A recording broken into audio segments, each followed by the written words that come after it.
tumaas, bumaba, ito yung presyo natin. Okay. So nagkaroon sila ng pag tumaas sa sobra, hindi kami, for example, dumating ng point na nag 100 ang kilo. Very tempting. Pero may usapan sila ng na hanggang 60 lang sila. Okay. So binibigay nila yung hanggang 60. Okay. Pagdating Ibibigay ni nung- farmer ng 60 Yes. despite na 100 na ang yung presyo. buying. Okay. Ngayon, pag season naman, bumabagsak na yan ng 25. Yes. Ganyan, 30. Ah, Hindi rin ni isasagad ni buyer yon. 60 pa rin. Hindi, hanggang 45 lang tayo. Pinakamababang tawad nila. Eh bakit hindi 60? Kasi season maraming production. No, but nung kasi 100 na ang buying nung binigay ni farmer ng 60. Ito ngang- bakit sa manufacturer ayaw niya kunin ng 60? Ang daming chismis dati na hindi naman yan nagsasaka. Hindi naman yan farmer. Oo, na nabibigyan.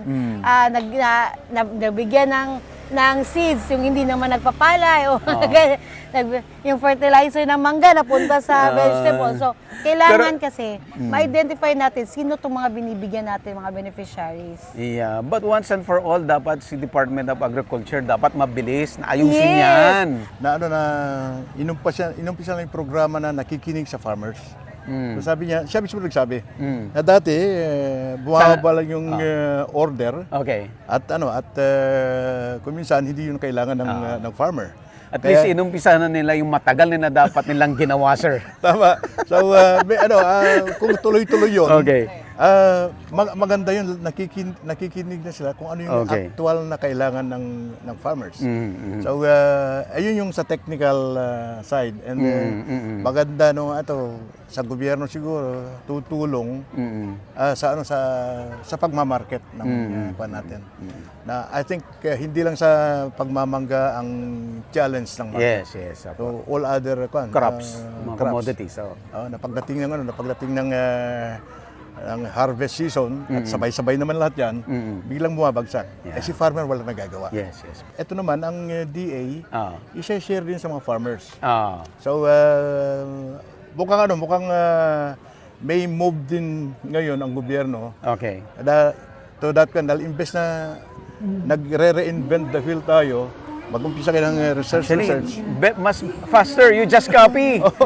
Di ba? Don't reinvent the wheel. Pairam ng technology mo. 8 to 12 kami, 32 pesos per kan. Ang layo.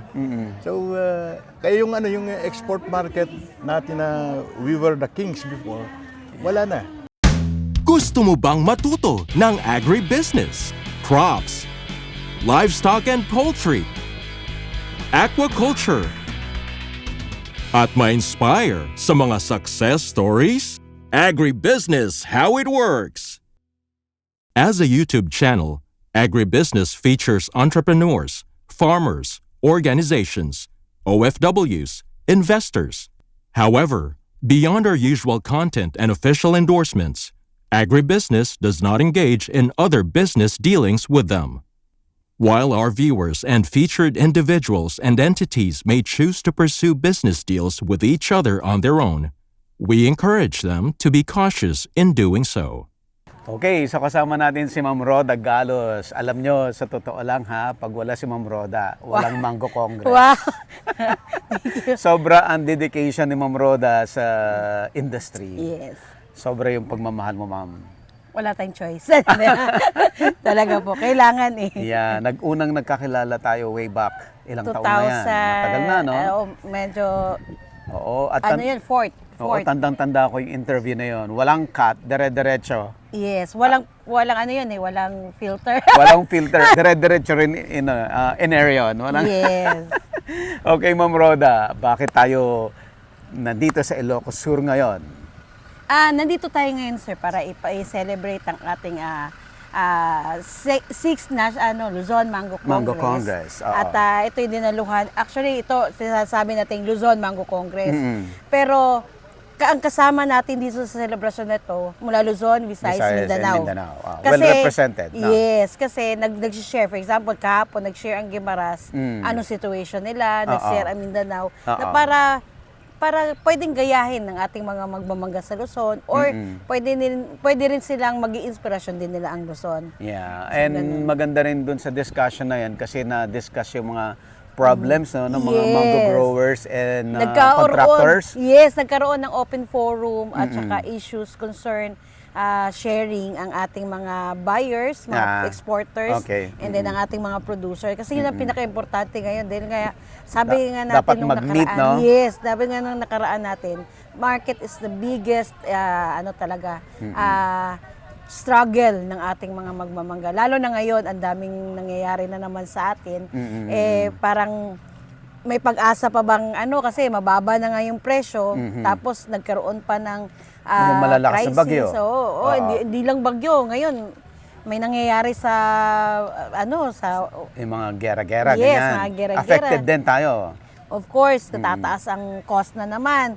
Tapos ang presyo ba, ano ba mangyayari? So nagkaroon sila ng understanding, nagkaroon ng MOA signing na ipagtibayin yung partnership na maintindihan okay. din ng mga buyers natin ang sitwasyon ng mga producers. Okay. Ano po ang laman ng MOA nila, ma'am? Ang laman noon, yung strengthen nila yung industry natin at magkaroon ng mutual understanding na para nang sa ganun ang pagdating, for example, sa presyuhan. Hindi pwedeng affected na lagi ang farmer or hindi rin po pwedeng affected ang kasi kung walang kliyente ang exporter natin, wala din naman silang bibili ng produkto sa mga farmer. Okay. So, wala din naman ngayon na market ulit ang farmer. So, kailangan magkaroon lang ng pagtitibay ng relasyon nila kasi para ilang sa ganun, maiintindihan din ni farmer ang sitwasyon ni buyer at maiintindihan din ni buyer ang anong sitwasyon ni farmer. At magmi-meet sila halfway. Yeah. Interesting yun, Ma'am Roda, kasi at least nagkita sila at nag-meet sila at pinakita yung concern ng bawat isa. Ano ho ba ang pinakamalaking concern ng farmer? Sa ngayon kasi sir, una yung labor. Hindi nila maibaba yung production cost, no? Mataas yung production cost. Kasi ang taas ng labor ngayon, tapos ngayon, ang taas ng gasolina, at tumaas din ng mga chemicals kasi ang mga chemicals gumagamit din ng mga oils. Imported na So ingredients. medyo halos lahat tumaas. So doon nagkaroon ng threaten ng ating mga farmer na, tumaas na. May chance ba ang mangga namin? Ito pa rin ba ang pag-uusapan natin na presyo or may itataas dadagdag? natin. Itataas Ang natin. reaction naman ng mga manufacturer, Ang sa kanila naman, kung kakagatin din ng export market, yung presyo na yun. Presyo.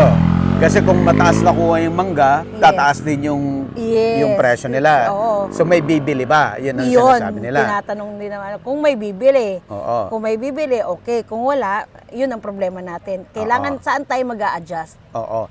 Ano ang willing naman si producer hanggang saan willing siya in terms of prices na magbaba at si manufacturer naman hanggang saan naman yung presyo na pwede siyang magtaas. Ano yung po nila doon? Stand nila? Ang inaano nila, tingnan natin ngayon kasi kamumove pa lang ng pricing So tinitingnan pa natin gaano kalaki yung apekto ng cost ng production. Kaya sabi nila, sige, titingnan muna natin kung maapektuhan, kung gaano kalaki yung effect niya sa market natin, saka tayo magdedesisyon. Pero sa ngayon kasi, ang ginagawa naman natin, kaya natin ginagawa tong Luzon Mango Congress, for example, ito Expo, pinapakita natin dito saan tayo makakabawas ng gastos. Okay. For example, Good thing. by using smart technologies, mga ganito, so ginagol natin dito i-increase yung production, yung numbers ng harvest mo. And then, yung cost, for example, ng labor, because of smart technologies, Mapababa mo. oo, 2 tao na lang, pwede ka na mag-manage ng farm. Yeah, Dati, yeah. ang dami mong taong gagamitin. So ngayon, yun yung ginagawa natin na para saan ba tayo pwedeng magbawas ng gastos. Ng gastos. Yes. Magpataas ng production at magbawas ng gastos. Yun yung kailangan magawa ng farmer para somehow maging competitive siya. Sa case naman ni manufacturer, ano naman ang pwede niyang gawin? Ang sa kanila naman, anong naman ang adjustment nila, titingnan nila kung kailan ba tayo mag-volume para isang sabay-sabay na loading. Kasi dati, hindi nila na ma-maximize yung production nila. Hindi mapupuno yung gamit. Oh, I Ay, yung see. mga raw materials. For example, yung si Wimbard, ang ano nila sa production nila everyday, 50 tons. Kung bababa siya ng 50 tons, medyo same cost ng production niya, pero Oo. konti Mababa lang yung production niya. yung produce niya ng, Yung produce ng niya. produkto niya. Oo. So, sabi nila, kailangan ma-maximize Ma-maximize. namin yung 50 para kahit papano makukuha namin yung Oo. neto namin. Ma'am, doon sa case na yon, kailangan ba natin that somebody that will consolidate the production ng mga Yes. growers para Yes. once and for all maibigay Yes. yung kailangan niya? Opo, that's why isa rin sa goal natin dito sa Mango Congress ang ibuklod itong mga magmamangga. Kaya kung nakikita nyo kahapon, nandiyan ang lahat ng region pero iba-ibang province na representative. At yung iba, magpo-form pa lang, yung iba naka-form na. So, para nang sa ganun, sila mismo makonsolidate at itong Department of Agriculture natin, isang bagsakan lang din ng tulong. Kasi hindi nila kaya magtulong isa-isa sa farmer. So, para sa proyekto na isang grupo, magbibigay sila ng any project. For example, facilities ng mga post-harvest or processing or mga tulong nila sa pagsasaka, isang i-consolidate na lang. Para nang Okay. sa ganun, mabilis yung proseso at makikita agad natin kung may progress ba or wala or ano man ang gagawin nila. Ma'am Roda, nakikichismis ako Sige. Nakikichismis ako sa mga, kasi kilala na rin natin yung ibang mga contra growers, mga farm owners, at yun nga, yung na-discuss yung concern ng mga manufacturer na paano tayo lalaban kung ang taas-taas ng production cost. So, kailangan pababain naman yung presyo. Yung sinasabi ni farmer na presyo, hindi namin kaya yan. Kailangan nating ibaba.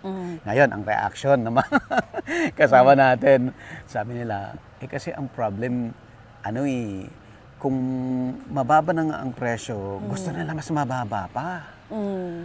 I mean, kung, di ba kasi law of supply and demand, di ba Yes, ma'am? yes. Kasi may season. So pagdating ng season, ang dami-dami, bagsak na ang presyo. Gusto daw ng mga manufacturer, lang ibagsak pa. Yun daw ang gusto nila. Kasi At- naghahabol eh. At kung mataas ang presyo Hindi at sila- wala na silang choice, bibili pa rin naman daw sila. So kung ang sinasabi nila, kaya naman nilang bumili ng tama kung gugustuhin nila. Kasi kung walang-wala, bibili naman sila ng mahal. Actually, sir, meron tayong sistema niyan. Ginawa na natin yan sa ibang mga magbamangga natin. Na nagkaroon ng, yun nga, understanding ng bawat isa. For example, yung ginawa natin sa ibang mga grupo na nagkaroon sila ng contract. So, Contract growing, mas maganda yata yun. Actually, contract dun sa production. Okay. Ito si buyer, sabi niya, sige, during off-season na kailangan ko ng mangga. Kasi, hindi nila kakayanin, hindi pagsasobra-sobra kasi may time frame lang eh. Okay. So, hindi nila ma-meet. For example, Hindi nila kayang i-process oo, lahat. lahat. Ngayon, kung hanggat maaari, ma-expand nila ng ilang pang buwan para tuloy-tuloy ang process. So, ang ginagawa natin dyan, nagkaroon okay. sila ng understanding yung mga grupo na yon ng grower na, sir, tumaas, bumaba, ito yung presyo natin. Okay. So, nagkaroon sila ng pag tumaas sa sobra, hindi kami, for example, dumating ng point na 100 ang kilo. Very tempting. Pero may usapan sila ng na hanggang 60 lang sila. Okay. So binibigay nila yung hanggang 60. Okay. Pagdating Ibibigay ni nung- farmer ng 60 Yes. despite na 100 na yung ang presyo. buying. Okay. Ngayon, pag season naman, bumabagsak na yan ng 25. Yes. Ganyan, 30. Ah, Hindi rin ni isasagad ni buyer yon. 60 pa rin. Hindi, hanggang 45 lang tayo. Pinakamababang tawad nila. Bakit hindi 60? Kasi season maraming production. But nung kasi 100 na ang buying nung binigay ni farmer ng 60. Ito ngang- bakit sa manufacturer ayaw ito niya ang- kunin ng 60? Ito nga ang ginawa nila, sir. Kasi higher price eh. Kailangan din kasi ni buyer na i-adjust para kumita din siya, pambawi dun sa kasi konti lang ang production sa 60 pesos eh. Okay. Kumbaga siguro pag nag-produce sila yan, tonelada, 10 tonelada. Unlike pagka-season, 50 tons, 100 tons, na-expand nila yung production Okay. nila. So kahit na mas mababa yung cost, madami naman silang Marami naman bibilhin. volume, Okay. oo. So magko-compensate din. Yes. Klaro yun, klaro yun. So- Ma'am, ito ang concern dyan. What if, okay, kasi ito, kalakaran to sa Pilipinas, Yes. not just for mango, no, in other crops. What if season, okay, may contract, okay, ito yung buying, nag-agree tayo, okay, pag off-season 60, pag season is 40, di ba? Yan ang usapan. Ang farmer, posibleng matempt doon sa 100, at kahit may kontrata ako, hindi kita bibigyan at magdadala ako doon sa manufacturer na kukunin Yes. ako ng mas Actually, mataas sa presyo. nangyari Or, on the other way around, si manufacturer ganun din, matitip din sa mababang presyo at kukuha siya ng mas marami Sa iba. doon sa iba na ibibigay sa mas mababang presyo pa. Actually, yung last, hindi lang nangyari yon kasi usually, konti pa nga yung nabibigay sa kanila eh. Pero yung first, talagang nangyayari yon kasi ganitong ang ano yun, sir. Si farmer Yes, ang natitempt. na- Okay. Pero ang ginagawa naman nila, for example, nag-harvest si farmer ng 20 tons. Tapos, sir, may kumukuha sa akin ng mangga 100. Nagbibigay ng leeway si buyer. O Okay. sige, bigay mo sa kanya yung 5, akin yung 15, okay lang ako doon.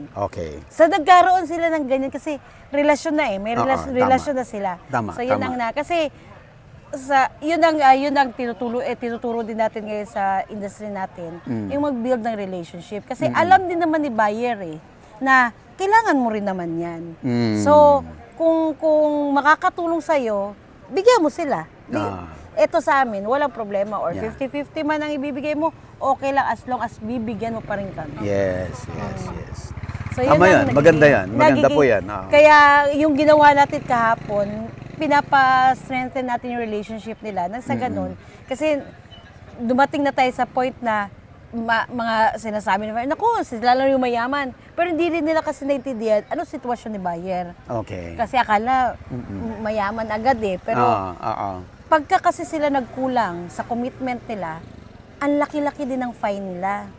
Nagbabayad sila ng si exporter. Okay. So Kaya- malulugi din talaga Oo, siya. kaya minsan pagka tinatanong nila, marami bang production ngayon? Kasi magkukumit sila sa buyer eh. O sige, magkukumit ako ng 50 tons. Pero pagdating ng season, o pagdating Wala, ng, hindi may bigay. Wala, patay sila. So, yun yung, kaya kailangan natin relasyon nila nang sa ganun. Pag sinabi ni farmer, committed ako sa'yo, ibibigay ko sa'yo itong,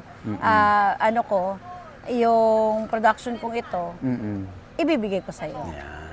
At least, so nalinawan natin yung mga issues sa mga product. Anything else na mainit na mga usapin dito sa mango? Sa ngayon talaga, sir, ang threaten natin yung gas yung talaga. petroleum. Okay, Kasi okay. malaking gamit talaga from the chemicals and then sa production na kakainin niya eh. So Yeah. yun yung yun yung challenge sa kanila yon na paano ba natin proteksyonan ang ating mga farmer ngayon. At saka isa pa yan at papasalamat din kami sa Department of Agriculture. Talagang pinag-iisipan nila ngayon anong bang pwedeng alternative na gagawin nila nang sa ganun. Kasi yung To support subsidy, the mango industry. yung gas subsidy, medyo tingi lang yan eh. Oo. Ano pa yung pwede nilang gawin na para ma-generalize lahat ng farmer. Kasi sa ngayon, ini-encourage din namin ang ating mga magmamangga na magpa-RSBSA kayo, magpa-certified kayo or magpa-registered kayo sa kung anong mang registration ng DA nang sa ganun, ma-identify talaga kayo as farmer. As farmer, Oo, yeah. kasi ang daming chismis natin na hindi naman yung nagsasaka. Hindi naman yan farmer. Oo, na nabibigyan.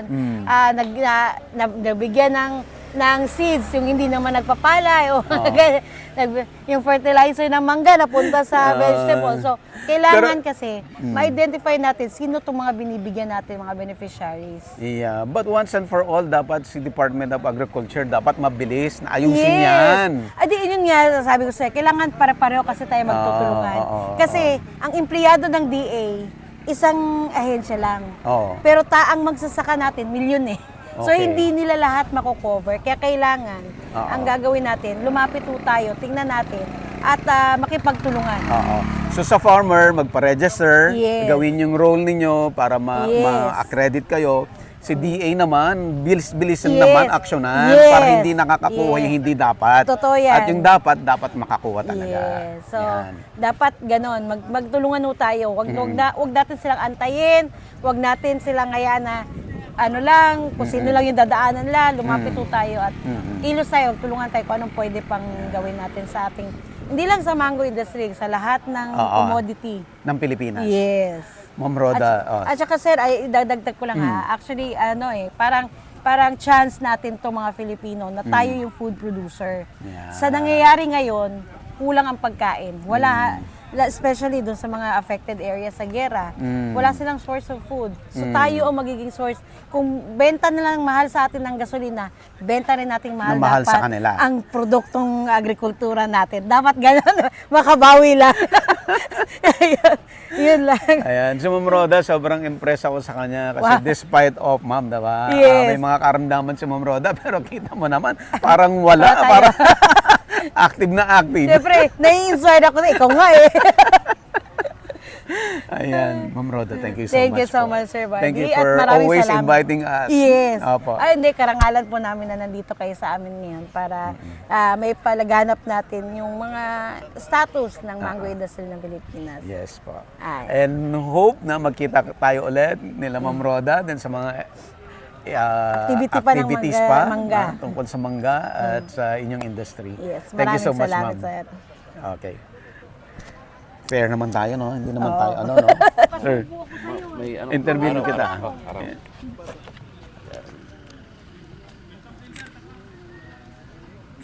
Okay, so kasama natin si Sir Ben Cortez. Siyempre, sila ang organizer ng Mango Congress this year, sir. At andito tayo sa kanyang sariling farm.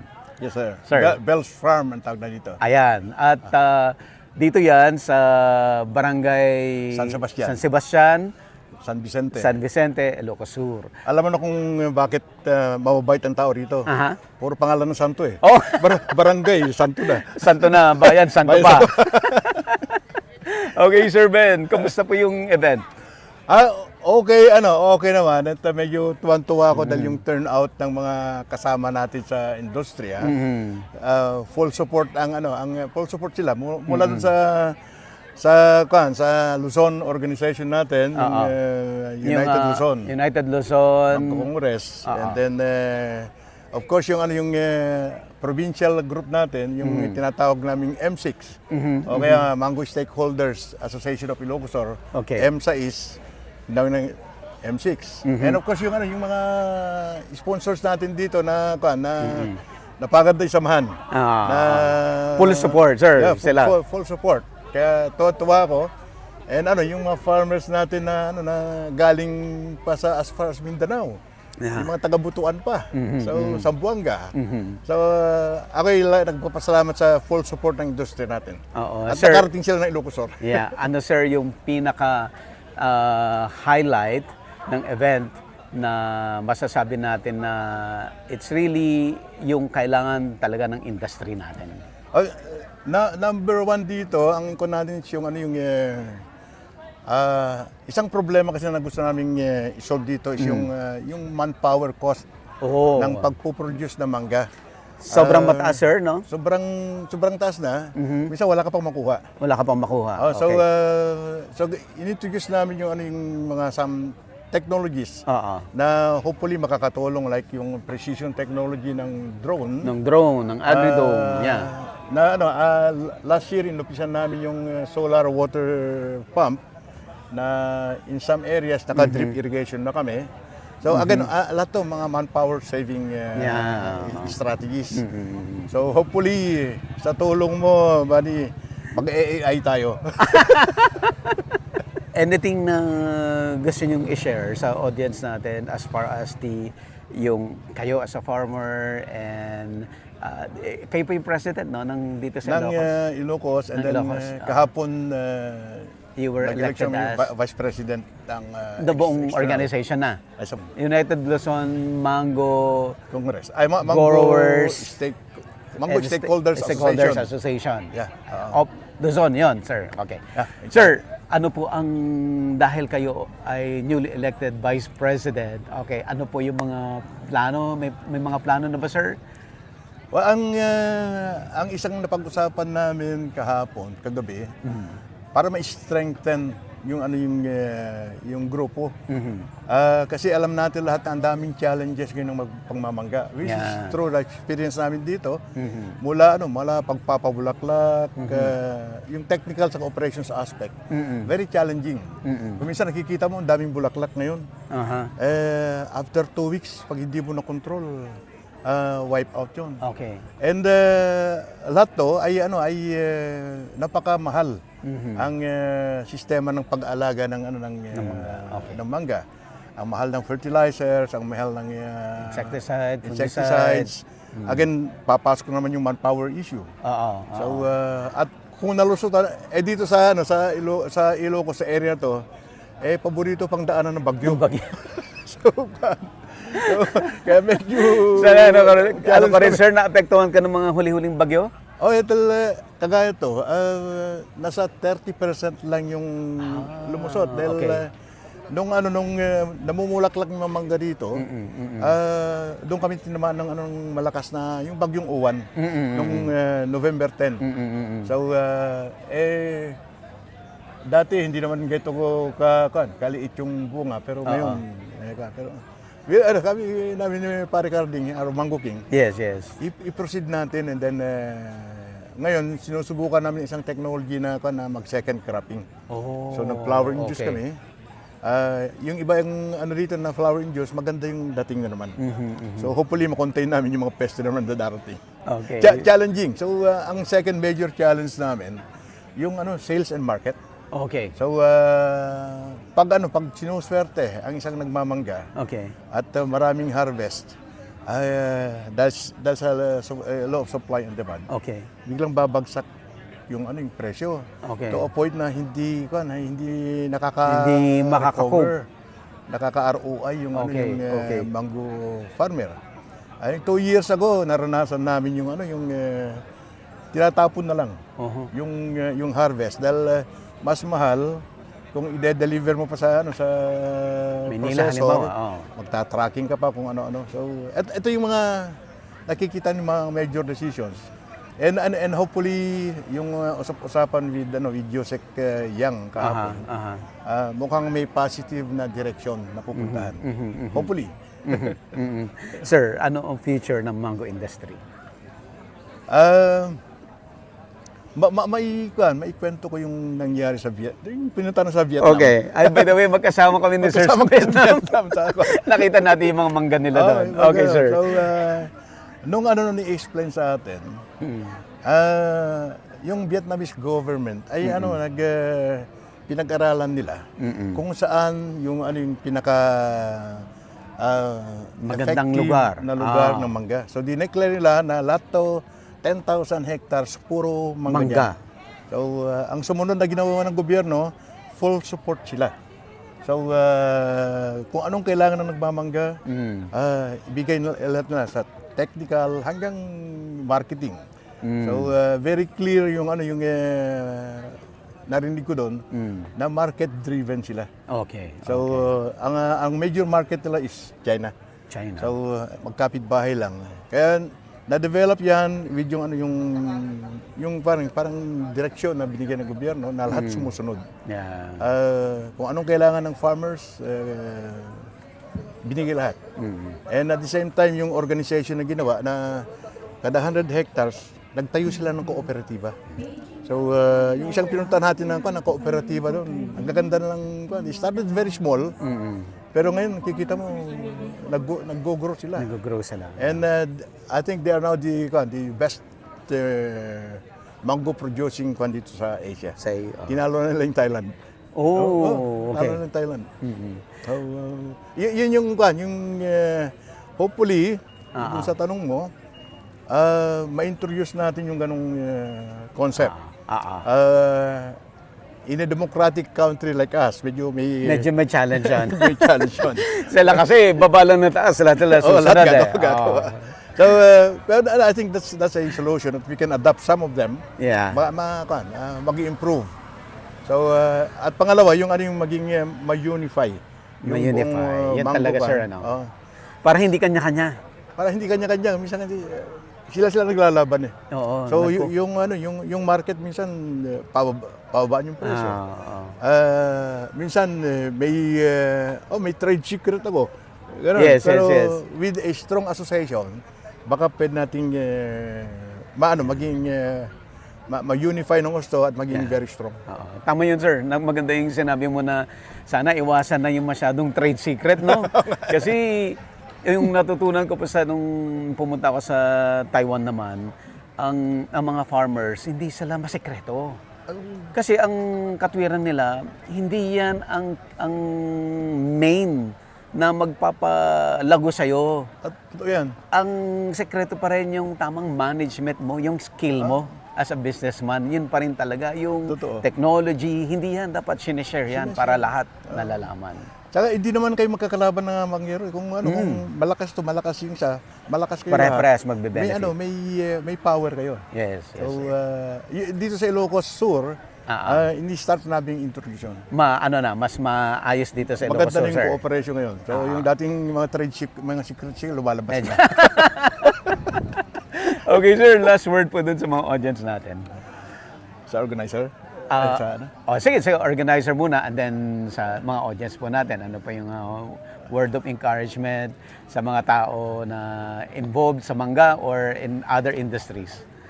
Well, thanks buddy. So, ang farmer by heart ako dahil lumaki ako sa dito na agriculture. So, nakikita ko yung challenges ng farmer. Yes, sir. Nakakaawa eh.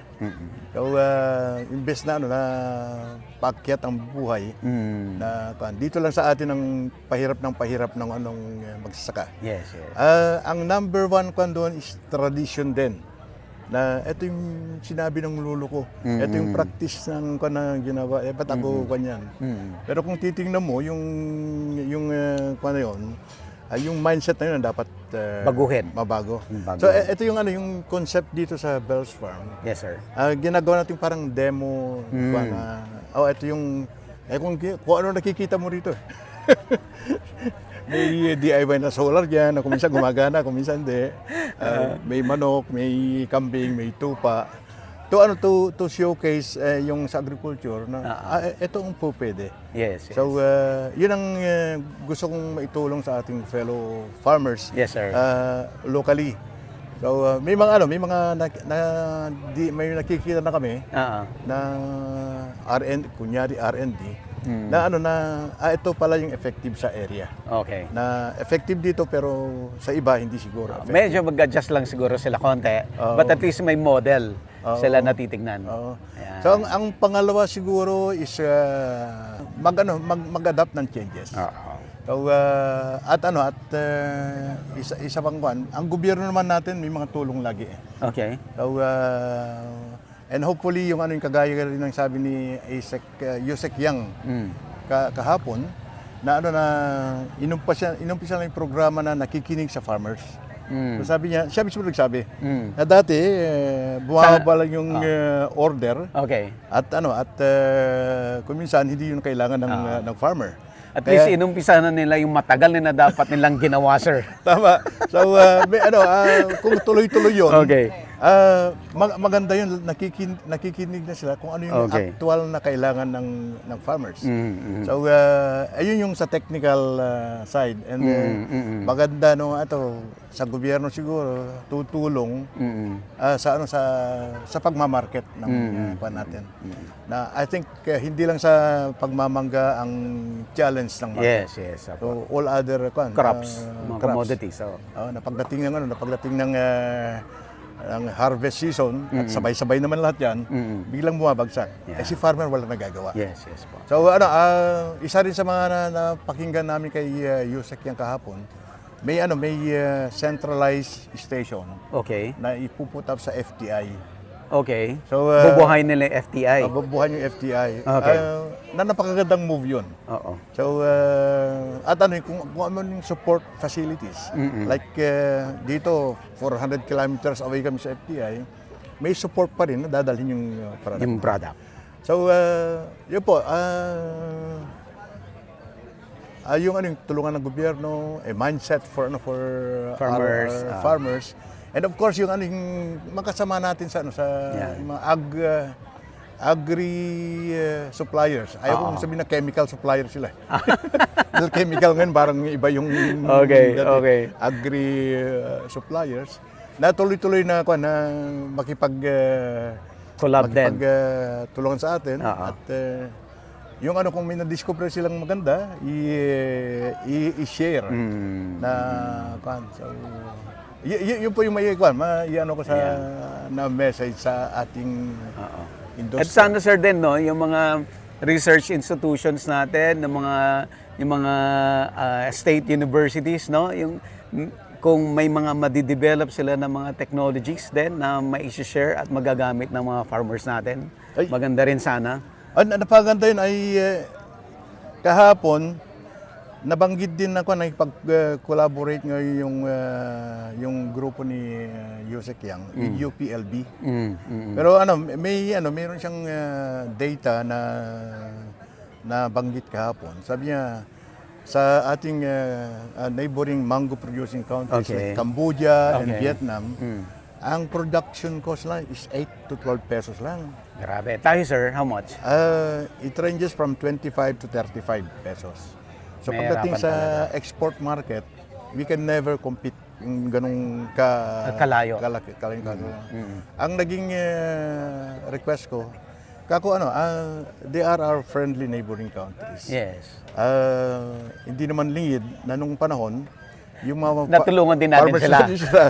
yung rice farmers especially, natulungan natin. So baka naman po pwede. Sila naman ang tutulong. Na pupunta tayo doon, mag-training tayo. Paano nila nagawa na 8 to 12 pesos lang yung production cost. So, baka pwedeng i-share. At ito naman, ang DA, i-share din sa mga farmers. So, mukhang may move din ngayon ang gobyerno. Okay. To that kind, dahil imbes na nagre-reinvent the wheel tayo, mag-umpisa kayo ng research. Mas faster, you just copy. Diba? Don't reinvent the wheel. Pairam ng technology mo. 8 to 12 kami, 32 pesos per ang layo. So, kaya yung export market natin na we were the kings before, wala na. Kung negosyante ka naman, ba't ka mag-invest ng 32 pesos? Yes. Pwede ka pumunta ng 8 to 10, 12 pesos lang. So, yun, maraming aspeto yan, hindi lang sa pagmamangga. So, agriculture as a whole. Yeah. So, Sir, thank you so much. thank you, Bad. Akala ko sasayaw tayo. Agribusiness, how it works. Instruct, inspire, succeed.